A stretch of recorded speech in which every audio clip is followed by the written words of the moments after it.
చెప్పే మనుషులలో ఏమైంది ఇవాళ రేపు కల్తీ కల్తీ ఏమైంది మనుషులలో మంచి లేరని అంటున్నావు పొద్దున పొద్దున. మంచిగా లేదంటే ఇప్పుడు నూరు పెడతా వీడ నూరు పెడితే ఆ నూరు తగ్గేది కష్టం. అప్పుడు నీవు ఇచ్చింది ఆ పని చేయాలి కొడుకు అంటే అట్లా ఇది పని చేసింది. ఇప్పుడు నేను చెప్పట్టుకపోయి అవి లేవట్టుకొని అనుకుంటావు ఈ పిరికాలం ఇది అంటే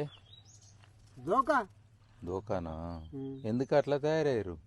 ఇక పిక్క తినే మాటలు ఏం చేస్తాం. పోయే కాలం అంటావా?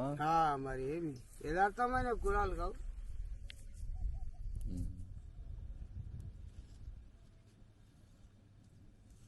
తల్లి పొట్టలో ఎట్లా సనువాలు దిగినేమో అంత భావన పెట్టి బతికిపిస్తామనే దాం లేదు. నీదేం పోరా అంటారు, ఎంతకు మరి చూస్తుంటారు దగాకాలం.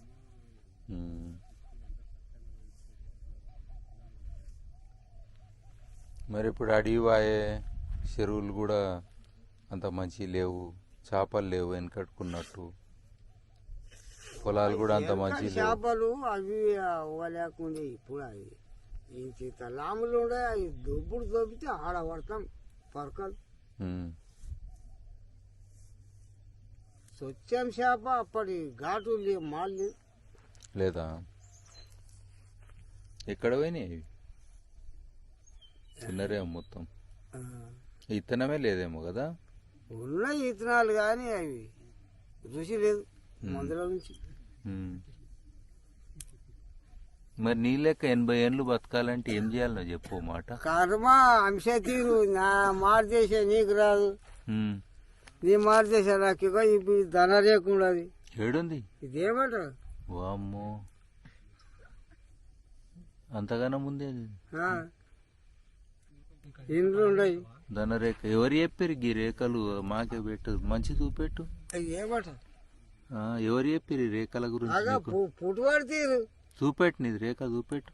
ఏమంటావు ఈర చూసుకో పువ్వు నీవి చూడు. నాకేమున్నది?